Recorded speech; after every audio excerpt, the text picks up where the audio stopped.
perspective. Hey guys, what's going on? Welcome to the Now Podcast. I am Lugunga Mlenga here at Z Now, and sitting next to me is a friend of mine. Haven't seen this guy in a long time. SoWavy Stunna, bro. What's happening? What's happening? Good to see you, Good man. to see you, man. No, Absolutely. we had to link back up. Yeah, man. You know, like I was telling you earlier on before we started, me and you, we've just never been able to finish a conversation. You know what I mean? Right. So me thinking about that, just looking back from whenever we met up until this point, I'm like, there is so much that we can talk about, and you know, I just feel like this is the first of those episodes that we can, you know, just sit back and just be able to bounce off ideas, you know, ideas off of each other for sure. Right. So you know, I'm glad that you made this possible, and yeah, here we are. Absolutely. And shout out my brother Justin Anderson. He owns Uppercuts Barbershop in Winchester, Kentucky. Want your haircut? Stop by. Yo, yeah, I'm looking at this place. It's beautiful, pretty amazing. You know, I'm actually might just stop by. You know, get a little fade. Yes, sir. So yeah, man. True. Since the last time, I know you was heavy in the entertainment.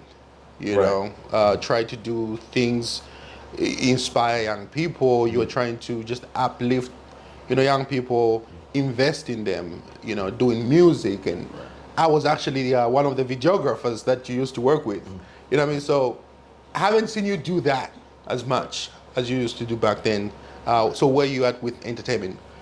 Entertainment wise, I released everybody we had under contract. We released every one of them. I think it's hard in the music business nowadays because you're not a major label. So if you put all your money and time into one of your rappers, singers, or whatever you have, and then a major label comes to them, 9 times out of 10 they're gonna buy you right out of the contract or just take you away from them because your contract's not gonna be as strong as a major label, and you're not gonna have the backing unless you have somebody that's really, really loyal to, which is very hard to find.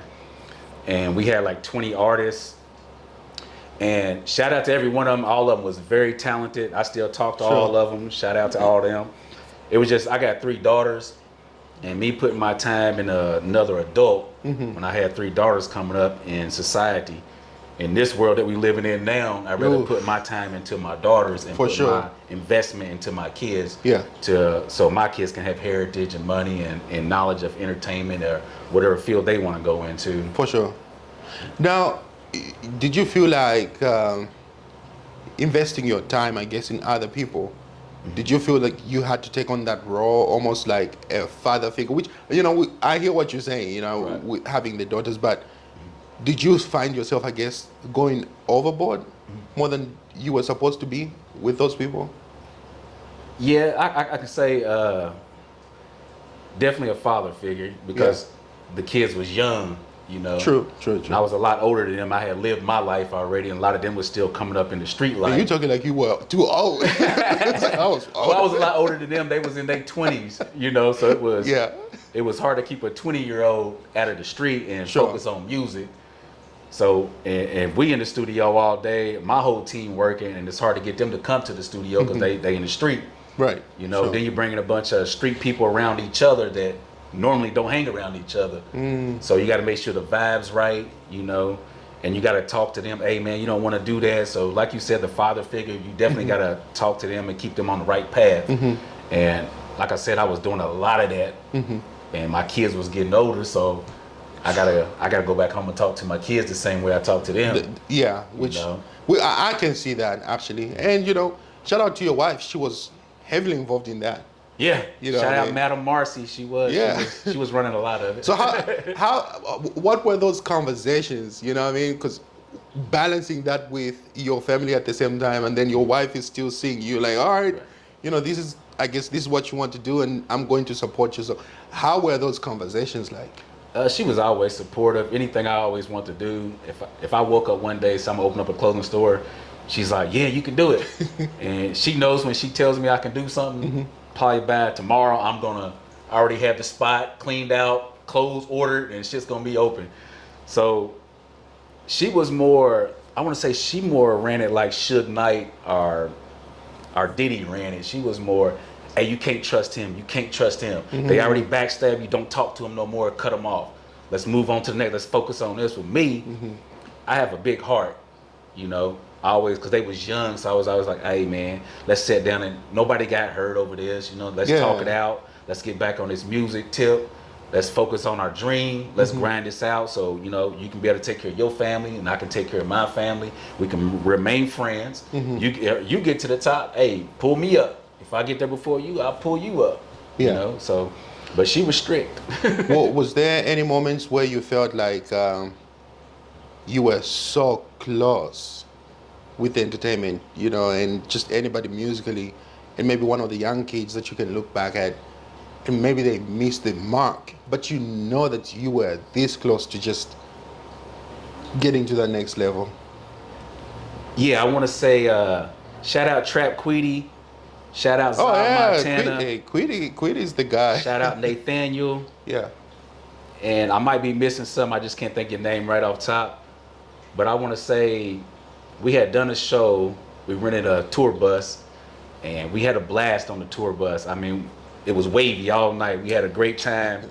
But you know, in the music industry, the devil's always around. So as you're doing good, the devil wants to bring you down and wants to break that up. The devil likes negativity. Yeah. So as we was growing, I mean, this night, it was a major night. And when we got off, the wives, I think the wives, not my wife, but some of the artists, girlfriends or wives, might have got jealous to think their man he made it. You know what I'm saying? Which I can understand that, you know, like, damn, hey, he's here. Everybody's gonna love him. I think they got kind of jealous. So that bred a lot of negativity. And then people in my city, like, they started hating, telling the artists that we was screwing them on the contract. Like, man, I got the contract drawn up out of California. You can read it anytime. Yeah. You know, it's just it was a management contract. It's a 20% contract. There's nothing hidden in any contract. 20%. Right, when it should have been 50, especially when you're paying for everything. I mean, you know? I seen it. Like, you were putting a lot of money in. Right. I think the only artist that done his own thing was Trap Queedy. Yeah. He came in, he had flyers, he had albums, he had a following. He's still doing his thing to this day. I follow him on social media too. Yeah. He's doing his thing. So y'all peep Trap Queedy. He's definitely next out of Kentucky for sure. Yeah, which is crazy. You know, now thinking about that, you was giving back to the city then. Yeah. You know, and you're still giving back to the city now. But so you transitioned from that side of business more into, you know, just doing your own business that you're working on now, and just, you know, being able to build that generational wealth. Now, you know, which I understand, taking care of your family and leaving something for your daughters, right?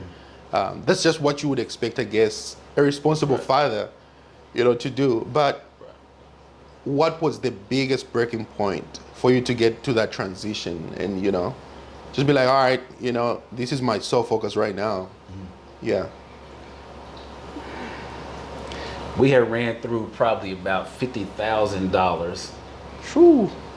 So my team wasn't getting paid, because when you're in management, if they're not selling albums, you're not making no money. So I think our last day in the studio, we was all together. We had signed, I want to say, 3 more younger artists. And you try to tell these artists, hey, stay away from such and such, or stay away from them. We our own team. We don't need nobody else. We work. We're like No Limit, or we like Cash Money. We don't need nobody else. Let's keep this 5-star bond together. But then you got people seeing you grow, and they slither their way in through the back door. Yeah. And they're in your artist's ear, or they want to be a part of it. But when you bring them in, they become jealous because they think they're bigger than you. Yeah. But 5-star, me and my wife, it took us years to build that name. Yeah, you know for what I'm sure. saying? We worked on that for years. And we had that last meeting, me, Todd, and Jessica, and I won't say Jared was there, and we were just like, fuck this. Let's free them all out of contract. Let's. Because y'all wasn't making nothing, man. Nothing. Nothing. And we done that for, I want to say, 3 to 4 years, pumping all our money and all our time into it. You know. See, I can see how, bro, that would hurt. $50K. Yeah. Wow. That's not including time. Like if we actually would have been paying our team too. Yeah, sure. You know, you for talking sure. about. That's why, like a lot of the people in the music industry, a lot of them come from selling drugs. Yeah. Because you have to have some back end to get there. If Yeah. not, you're not gonna make it. For sure. Shit, to call a DJ up and say, "I need you to play this song," or call a radio station. That's $150,000 right there. Where For you sure. getting that from? It's got to Yeah. be from drugs. Or Yeah. somebody in your family's wealthy. Yeah. You know, or you done sold your soul to something to get Yeah. there. If not, no ordinary person is going to come up from ground up unless he has talent like Lil Wayne or Jay-Z, and that's rare. And just blow up overnight. Yeah. But do you feel like this current, just the current climate that we're in because of TikTok, you know, and just how because back then the internet wasn't like this crazy the way it is right now.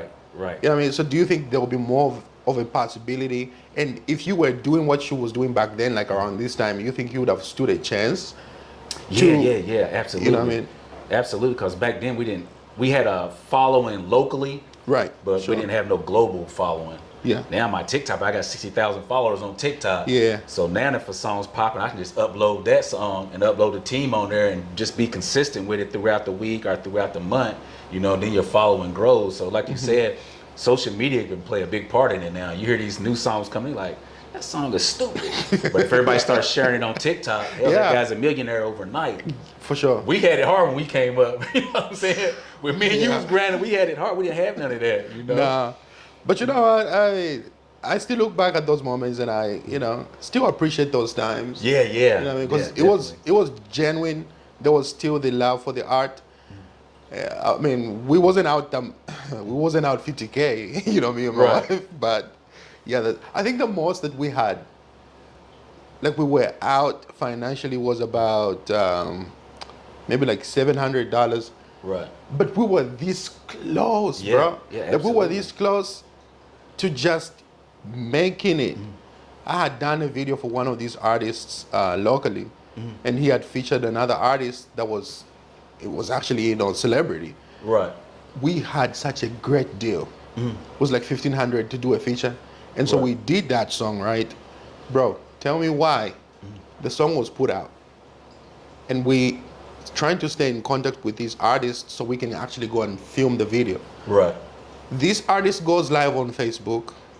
Tell me why this, you know, our artist goes on to trash him for no reason because the guy didn't push the button to promote the song. I'm like, with the discount that the guy gave you and you expecting him to start promoting your song as well, when we're trying to go out there and film a music video, and you know, it was just one of those things that the deal fell apart and all that. But then you look back at that, you're just like, kids, Yeah. you know.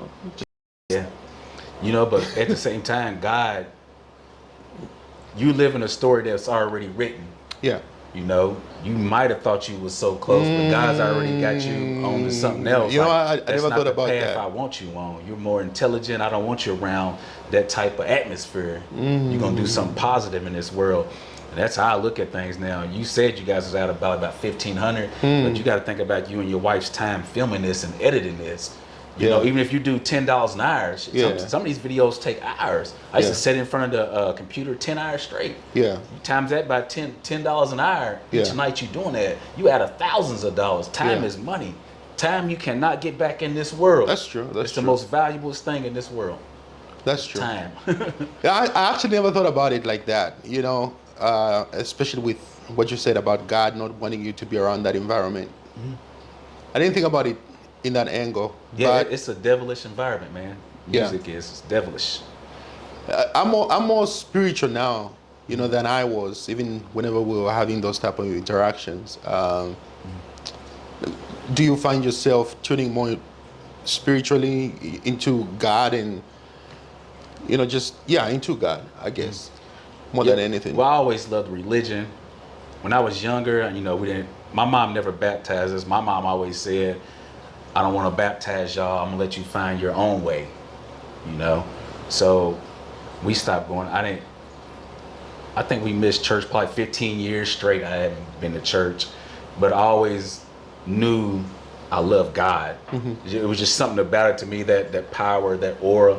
So I got the Bible, I had the Book of Mormons, the Catholic books, the Old Testament, and then I bought the Quran, and I had read all of them. I studied, watched debates. I want to say when I read the opening of the Quran, a tear rolled down my eye because it felt like I went through all these years in school and I never heard of this book. Mm-hmm. This book was powerful. I mean, the opening of it, it was just like, it was straightforward. It wasn't none of this, the Bible is written in, they say poetry. It's like poetry form.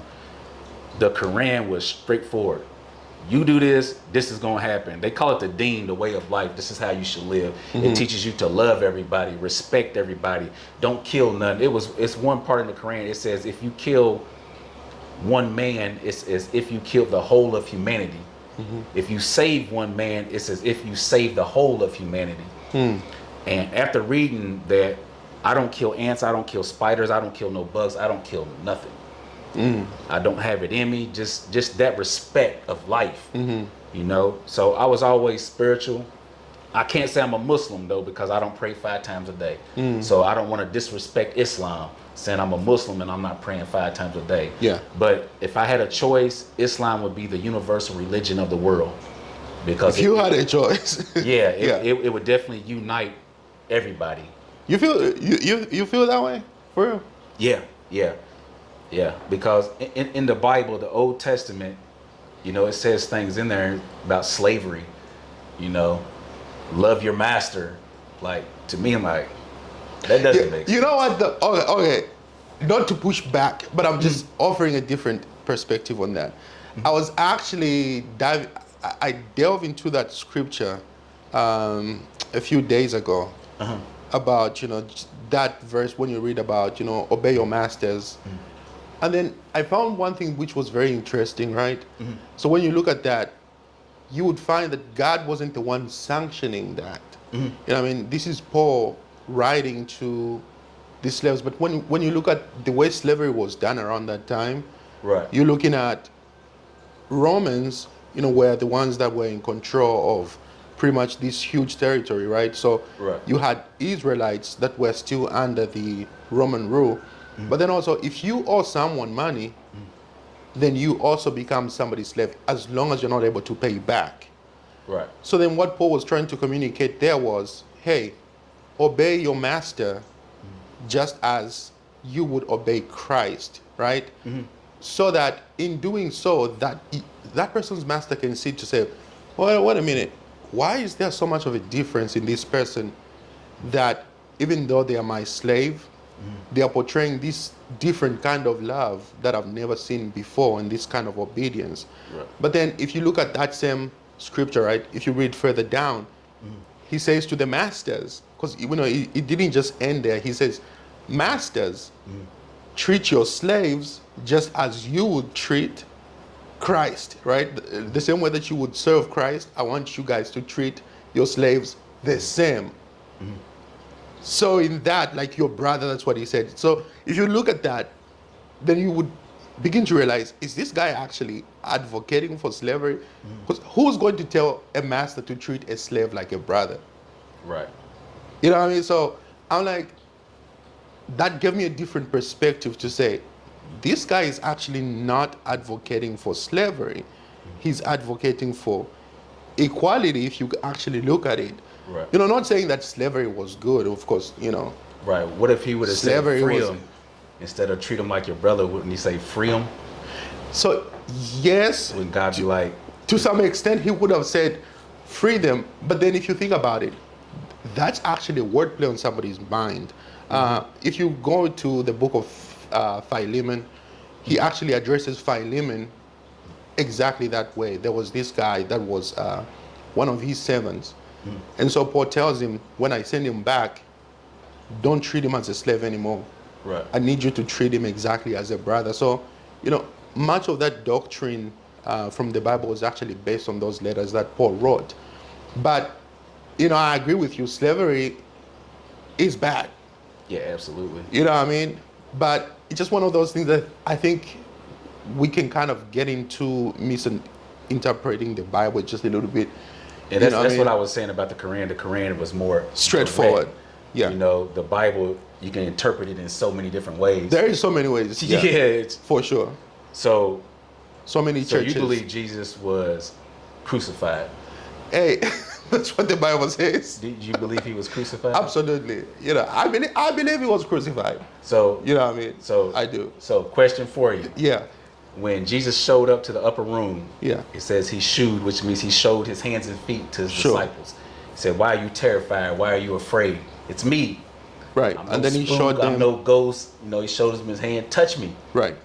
And it says he ate broiled fish and honeycomb. And it says in the Bible, it says he ate it in front of them. Mm-hmm. Why? So that they can believe that it's actually him, because a ghost wouldn't be able to, to Right. eat. So he wasn't crucified. Well, Crucified in Matthew, I believe it says you must be put to death on the cross. right. And Which a he resurrected died. body has no, a spiritualized body has no flesh and bones. So when he showed up to the upper room and he ate, like you said, it's me. I'm not dead. I'm not resurrected. It's me. It's Jesus. But then if you Because think the about Jews it, wanted him dead, so it was a host. but if you think about it, right, how can someone perform miracles, for instance? Like, how can you pray for someone and be able to walk? Like, how can you make a miracle happen? That's why those things are called miracles. You know what I mean? Like, Right, but like around here, they say everybody says they have felt some type of miracle in their life. but let me ask you a question though. So, doesn't the Quran say that Jesus is actually going to come back and rule? I'm not for sure. I don't want to say yes or no. I know it says he's going to come back, but I don't know if it says he's going to rule. So- because the Quran looks at more Jesus as just prophet. just a prophet, like Yeah. Abraham and the rest of them. Sure. Don't treat him no different from any other prophet. He's not God. He's none of that. Sure. There's But the only one Quran God. actually it teaches that he's going to come back and rule for, I think it's like 1,000 years. Yeah. That's my understanding. Because I have Islamic background. Yeah. We used to go to the mosque and everything when I was young. Yeah, like it? see, I was young. I was like 4. That's when we started. I was like 4 years old, and then back then I was in Tanzania. So the biggest religion in Tanzania is Islam. Right. So I was actually part of that. My dad back then was Islam, and so we went to the mosque and everything. We came back to my country. We still kind of continued into that, but my dad was the last person to convert from Islam into Christianity, before he died. So I don't know, it was just like, so we started off there and then we, ended up into Christianity Right. at the end of the day. But, we pray to the same God. Yeah, You at know the what I end mean? of the day, that's what I always tell everybody. Yeah. Everybody's praying to the same God. Everybody knows somebody created us. We just didn't sure. come out of nowhere, And Yeah. they said so you got the Old Testament, you got the New Testament, and they consider the Quran the last testament to mankind. In the Quran, it says your religion was perfected. There will be no more prophets. Any prophets after the Prophet Muhammad, they're going to be fake. You're going to be led astray. So love all the prophets the same, but only praise one God. So like Only you said, praise one everybody's God. praising pretty Sure. much the same God. Everybody different names, but as long as you believe in something good, positive, man, feed the poor, Which, that's a good testament to that, because I had seen it. The way that the treatment and the unity that, I seen from just the Islamic faith, the way that they would help one person to start a Yes. business, Yes. for instance, whether it's giving out food every single Right. week, was so much different from what you see in the church circles today. Right. You have more unity over there, and that's why Muslims have more wealth than we the Christians, because of that unity. You know what I They mean? do So have unity. it kind of breaks my heart to see that, because you just want people to be united regardless. Right. But then because religion is so divisive, you Right. see more unity in Muslims. Right. You know Yeah, what I because mean? if you go around the town we in now, if you ride through here, I want to say you're going to count probably 50 churches. Yeah. Where's the unity? If this was an Islamic state, They probably will have It'd be- one mosque. It'd be one mosque, and Yeah. the whole city is in that Goes one to that mosque. same one mosque. That's unity. Yeah, for that's, sure. That's united. That's brotherhood. You know. Sure. And there are 50 churches. We're not united. And All of them got a can't- different name. They you all can't got even fill different them beliefs. out. That's the problem. You know? can't even fill them out. Right, and Yeah. a lot of them ain't filled up. And me seeing that as an American coming up, you know, I always thought that was separating people. You know, like if I walk in a certain church of a certain race, 9 times out of 10 in the South, they're all gonna be like that when you walk in. I've been there before. Yeah. Yeah, I have too. That's why I've been I there know before. I've been there, and I just didn't feel the unity. Yeah, sure. The unity in it, and that's a good point you said. Yeah. Islam I've been shows there. They unity. do. They do. They That's a do. good I point. respect that aspect. For That's a real. good point. You know, those are certain things that we can learn from other people that we can emulate. You know, Right. We can disagree on these core beliefs and things. You know what I mean? But when you look at certain things, like, yeah, I mean, I see why these guys are prosperous. Right. You know, yeah, that's. But you know, at the end of the day, I'm still, you know, happy that you still have that, you know, spiritual side of you. So just going back to that, you know, original point. So do you feel like it keeps you grounded in the way that you just approach, you know, things? I know you said, you talked about, you know, you won't even step on an ant. But then when it comes to just how you conduct your business, how you conduct, you know, your family, do you feel like that helps you to stay grounded? Yeah, because religion and being spiritual, it teaches you to respect people. You know, and our restaurant that my wife and my daughter runs, they have a 5.0 Google rating, and everybody, hey, this is the best place to go. These people are so nice. They're very respectful. That's all through the Google. You know, that's so I kind of teach that to my kids, be respectful to people. You know, customer service is number one. Yeah. You get that from religion, you know, and love and talking. If you're not spiritual and you don't believe in religion, man, you out here just, you know, For sure. you're out of control. Your Yeah. life is out of control. So Yeah. you gotta believe in something. Believe in something. For sure. Yeah. I can agree with that. I think. You know, even if you look, not to cut you off, even if you look at we're gonna take it to Palestine. The videos I see on TikTok from Palestine, Let's go to Palestine. if I wasn't spiritual or if I didn't believe, Yeah. I would just scroll to the next video. It wouldn't even affect me because I don't know them. But Islam taught me I was so connected to you and her. You my brother, this is my sister. When I see them people over there being starved to death and bombed like that and have been oppressed so many years and everybody just turning a blind eye to it, every video I watch, I cry. I'm a grown man. I never seen these people before in my life. Sure. Video of a starving child that hasn't ate in 3 or 4 days. Why? I saw the other videos. Yeah, like the way that they were swarming the trucks. Yeah, that's insane. I couldn't believe that. That's insane. And you know, the crazy part, it took Donald Trump those videos to actually acknowledge that, yeah, I think we messed up. Yeah.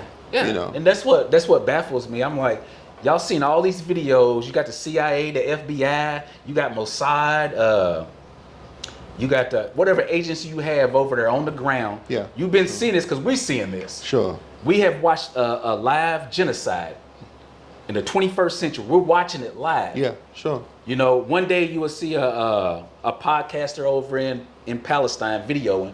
The next minute you log back on, he's dead. He's dead. The news, you know, on the news, you actually see the bombing the news station as they were on live. As they're live. Yeah. Killing journalists. Americans have been killed over there. And I'm like, why have they not stopped this? Why? Is it because the skin color, this ain't been stopped? Why? And then Trump's talking about just going over wiping all Palestine out and turning it into a resort. So you're going to build a resort over top of a grave. Who would want to go party at this resort over top of a grave? You got to be sinister. These people are evil. This is what we're dealing with. Do you feel it's more just because of the resources that's why these people don't care, or do you think it's just the evil that drives them? You know what I mean, to get to that point to where they just have no respect for humanity. Because Right. I'm looking, I'm looking at the resources. I'm looking at oil, Right. which is the number one factor in those regions. To me, because you remember Diddy, before he got locked, he started talking black excellence. Yeah. Black excellence. He was having them black brunches and all that. They don't like that, man. No. They don't like it. Not at all. Because, you know, Diddy had his own clothing line. Now you look at these rappers, it's all Louis Vuitton, it's all Gucci, it's all Prada. We don't own none of that. For Black sure. people are the biggest consumers in this world.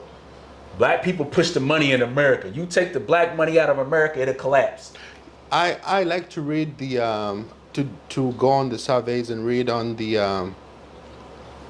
what you said, like on the Nielsen, and it shows you, it gives you a whole breakdown actually on how that money is spent. Right. It's interesting. Every year I like to just go and see, all right, so how did black people spend the money, and the number one was on entertainment.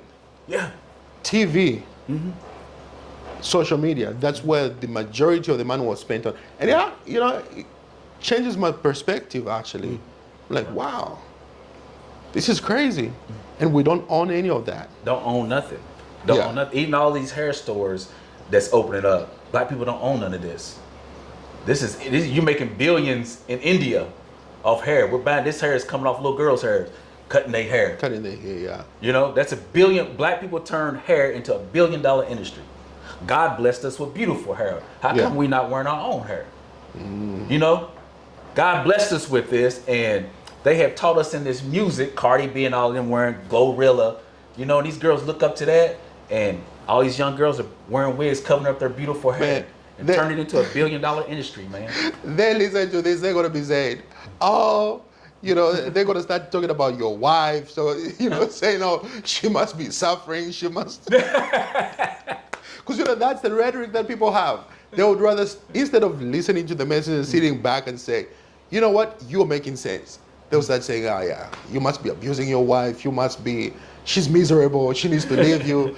Misogyny. They say that about the women in Islam when they wear the burqas or the head covering. Yeah. But they never said that about the nuns. The nuns, they're loving people, they're so respectful. But then you want to say they're oppressed because they got head coverings on. You know? See, that's just the media. Same thing actually. Yeah. It's just the media, biased media. Do you feel, any way about, or how do you feel, with about cancel culture? Now being in a position where you own businesses, you're in a position where, you still want to pursue politics and you're in positions of leadership. Are you finding yourself to be more careful on how you approach topics, how you conduct yourself? Yeah, because they will cancel you quick. But I think cancel culture is good and it's bad. Yeah. Because everybody makes mistakes. That might have been his perspective before, but he might have met somebody that changed that perspective. Yeah. Now, when you do something bad, something really, really bad, you need to be canceled. Your store needs to be shut down. You need to lose your job. Because especially if you're a doctor, and you're putting out racist, bigotry videos. I went to this guy 1,000 times. My insurance done paid him hundreds of thousands of dollars, and this is who's gonna save my life? Yeah. You a bigot? And I'm supposed to go to you and believe that you're actually gonna save my life or save my father or my mother? No, you need to lose your job. You need to lose your doctorate degree. Go back home. Go back to the doghouse, brother. And that's another thing. I always thought blacks need to be lawyers, doctors, and judges. We had to get these positions, even police officers. Yeah. You can't be out here complaining about the police if you're not running for them positions. But see, we see black police officers be the ones. Some of them be in worse these than videos. You know what I'm saying? They be beating them worse than them. Yeah. Like, why? But I think they're just trying to fit in. Yeah. I think they're trying to fit into the culture that they was trained to do. I don't know if the internet has been helping or hurting them. Right. The videos that I see on these black officers, even the women, they be on there acting like she's a rapper. I'm like, I seen one had weave down, and I was like, "Who hired this person?" yeah. Cuz, like, I think I know the video you're talking about. You know what I mean? They got long nails.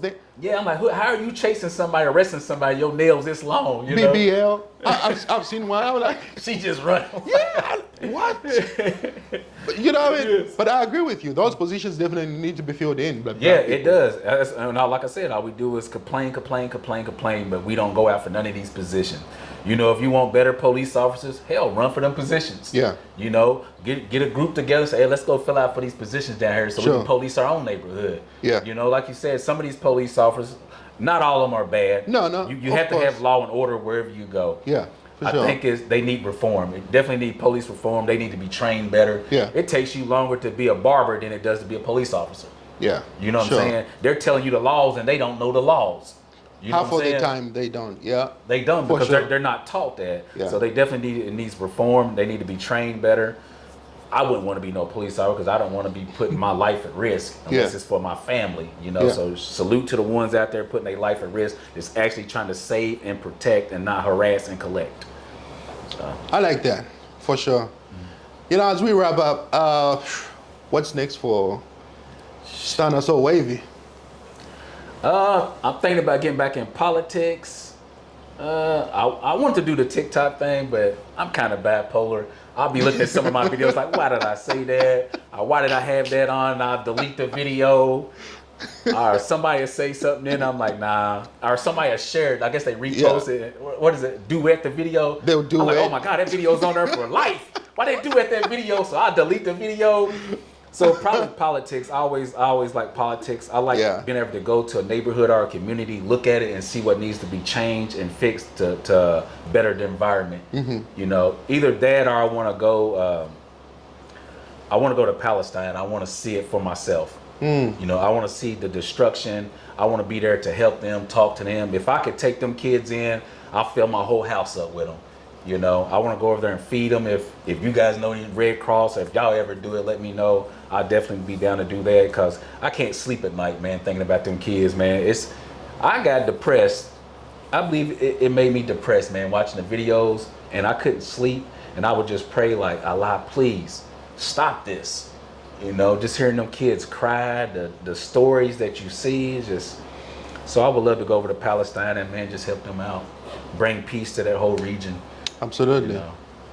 Yeah, man. Like I see, it's what I told you from the beginning. We can sit here and just talk and talk and talk. You know what I mean? But there is so much that we can talk about. And once I watch this interview, I'll probably be, you know, thinking like, oh, all right, there is so much that we missed out. You know, we need a part 2 and a part 3 and then a part 4.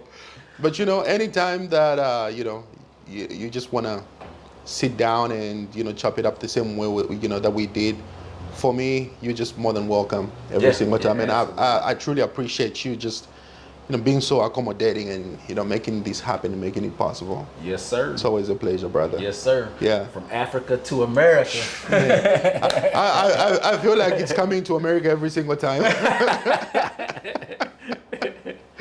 Hey guys, make sure that you subscribe to the channel, and I will leave. Do you want me to leave your TikTok in there so they can follow you? Or no? SoWavy Stunna. All right, guys. Thank you so much for watching. We'll see you next time.